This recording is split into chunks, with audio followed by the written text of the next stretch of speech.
BCW fans, I am a long-time independent wrestling fan, Robert. Anniversary 3 the hard way was a great night for Recombination Wrestling. We welcome Shane Fair welcomes everyone to the show, and he was donning a new tuxedo. And he introduces the broadcast team of the voice of BCW, Pete Rosado, AJ Pan, and representing a Shot of Wrestling podcast, Green Man. And they brought out BCW owner Anthony Cole, and they thanked the crowd for the past 3 years of BCW. And I forgot what else Pete Rosado said. It sounded like Pete was ready to lose his voice before the matches got underway. So at that point, the matches do get underway as we have the opening up match where the winner would gain a spot in BCW as Gabriel Sky defeated the Perfect Element, Tristan Ty. As a result, Gabriel Sky will now be a part of BCW. Next, we were scheduled for tag team actions as the Skulk, I apologize for not getting their individual names, took on the Ugly Ducklings, Rob Killjoy and Lance Lude, or is it Lance Jude, and with Coach Mikey in their corner. And the Ducklings unveiled their Fest Wrestling Tag Team Championship belts, and it was announced that the tag match would now be for the Fest Wrestling Tag Team Championship, which saw the Ugly Ducklings defeat the Skulk to retain the Fest Wrestling Tag Team Championship. Next matchup, we saw Brian Idol defeat the Lit superstar Sebastian Cage.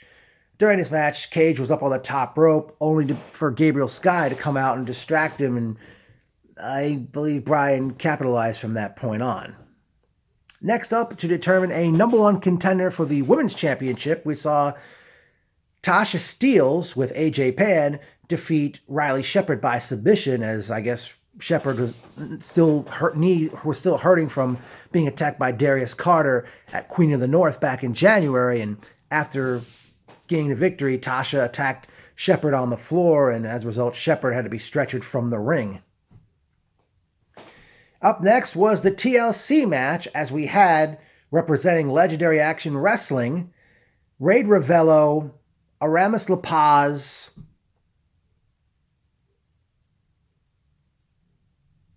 Joey Ace, and Ray Calibri. I apologize if I got his name wrong, as they were set to face the Deadly Saiyan Squad, Eric Jaden, Rick Recon, Chris Barton, and Dominic Denaro, accompanied by Nia Kennedy and Mark Schwann.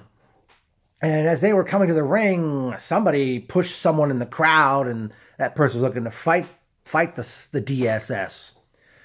So eventually, was it Joey Ace? Somebody from LAW took the microphone and said, "Hey, there's 7 of you outside. How about we even the odds a bit?" So out comes Legendary Action Wrestling owner Frankie Flo, and he's in there standing at ringside for the match.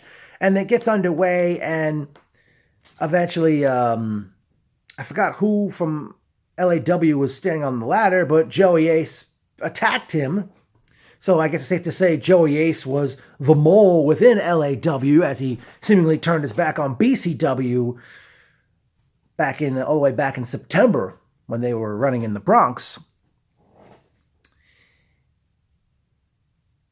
Then eventually that resulted in the Deadly Saiyan Squad picking up the victory, seemingly ending the feud with Legendary Action Wrestling, but Frankie Flo comes in the ring and he says, "Eric, aren't you the LAW champion? And guess who owns LAW?" And he announced at the next LAW show, which is happening Saturday, April 27th in Brooklyn, Jaden will be defending the championship. I don't know if it's against Flo himself or he announced somebody else. And I think, I forgot who he said. I think he said Joey Ace will be in a handicap match against Gene Snitsky, and I forgot who else. And that also Flo ended up attacking Mark Schwann, and I forgot what he did to Nia Kennedy. So, also, I believe Shane Fair thanked Eric Jaden for defending BCW in the match and the feud. So, at that point, they did go to intermission. And many were out and about with out and about with the, wrestlers were like, had their tables set up with selling merchandise. I forgot to point out, great that Erica Mason Kapala was invited back to sing the national anthem, much like she did back in 2017 when she did it one time before. Hopefully they'll have her in the future do it more often.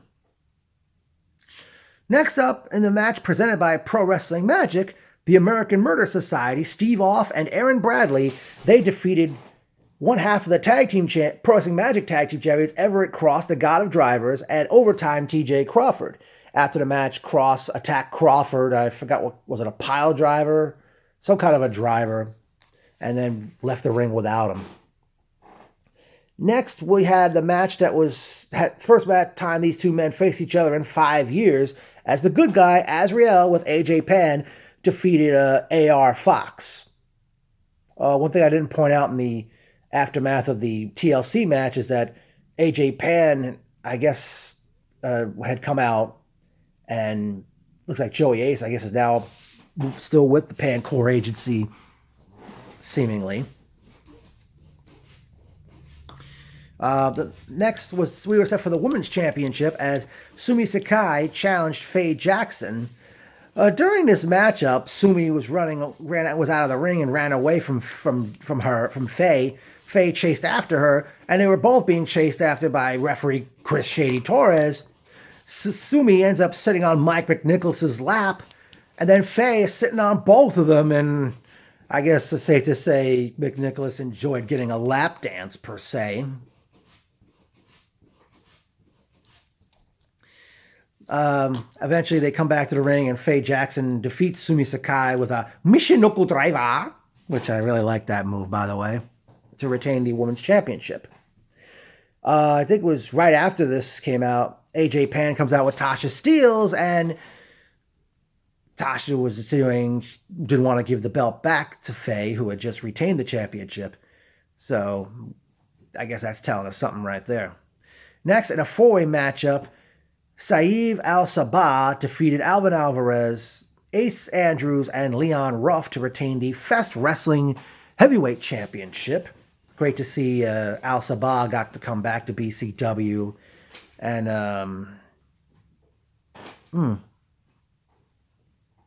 quite in a... All right, then it was main event time as Austin Theory, current Evolve Wrestling Champion, challenged Wrestling's Richest Prize, Darius Carter, for the BCW Championship. Couldn't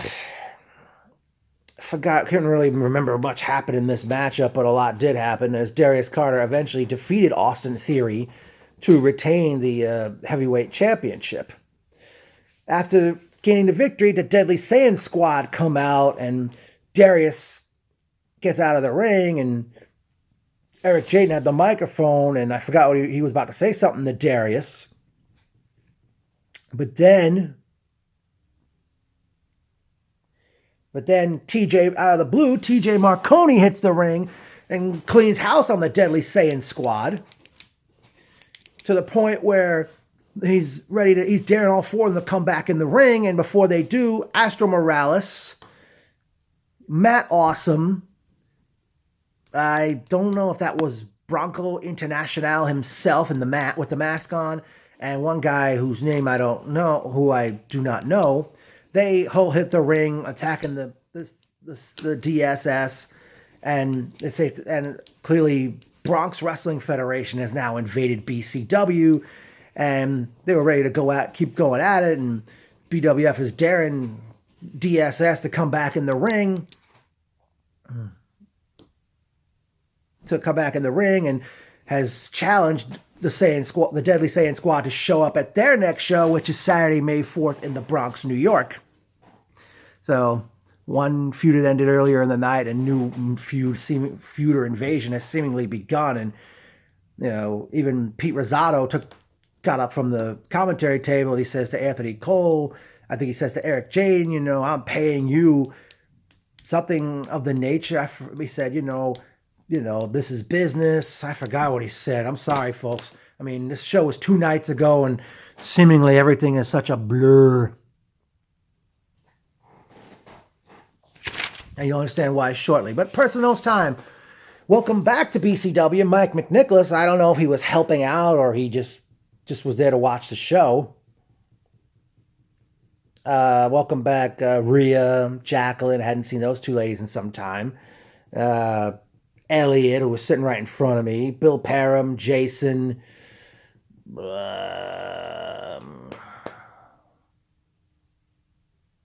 Dang it, who else do I remember seeing there? Shane Fair, Eric Cooper.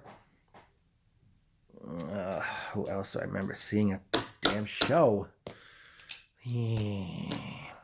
Irving Diaz, man, I apologize. We didn't get to do a picture together. And,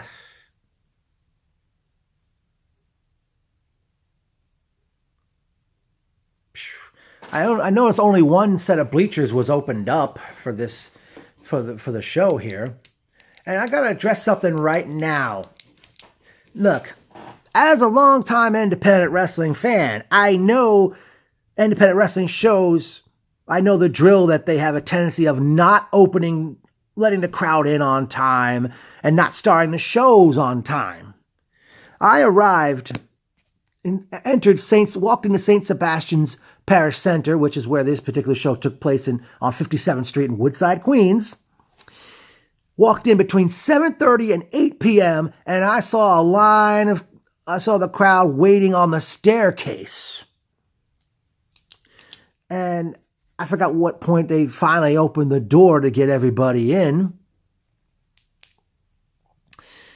And it took a while, obviously, to get everybody in. And maybe it was a good thing two ladies, well, there were two ladies working handling the tickets as everybody was coming in. Because, if it was only just one lady, one person, who knows how hectic it would have been.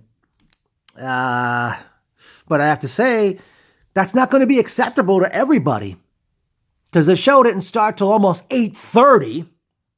And it ended, I know it was after 11 o'clock it ended. I don't know if it was past 11:30 it ended or not.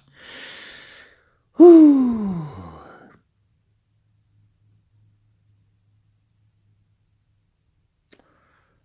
But, something's going to have to be done about that, if you ask me.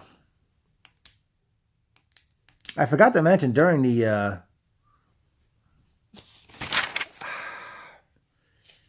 I forgot if it was during the women's title match or the Tasha Steelz Riley Shepard match.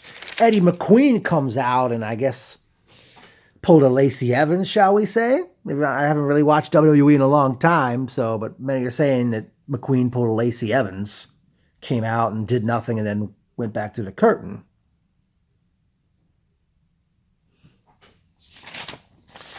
After the show ended, I did go to McGuire's Public House on Roosevelt Avenue. Very small place, and they had karaoke there, and my only bummer about this is that they don't sell food in this place, and there was only one bartender working. Eventually, some started coming down. I saw Mike McNicholas showed up. Rhea, I noticed, came in.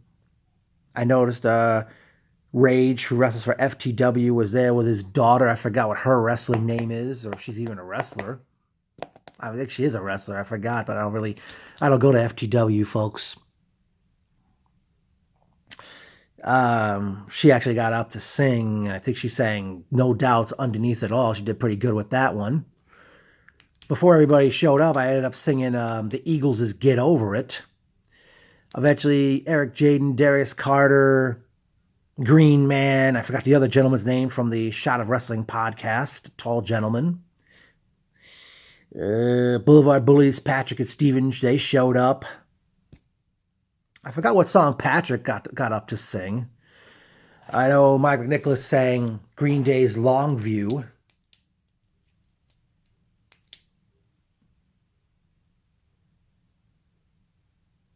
I was hoping Shane Fair was going to come down, or even Pete Rosado himself, but I guess because it was getting so late and all, and I actually left the place, I think it was like between 1:30 and 2 in the morning, and I missed a bus, and the next bus wasn't coming for another hour, so I had to take 3 trains to get home, And I got home till it was almost 4 o'clock in the morning. I came home. BCW, I don't know if I mentioned this before or to other promotions. I don't know if you ever thought about having maybe a karaoke event of sorts. And maybe, obviously you have to charge people to get in and all. It would be, be kind of a nice little gathering and maybe help get more fans for BCW's future shows.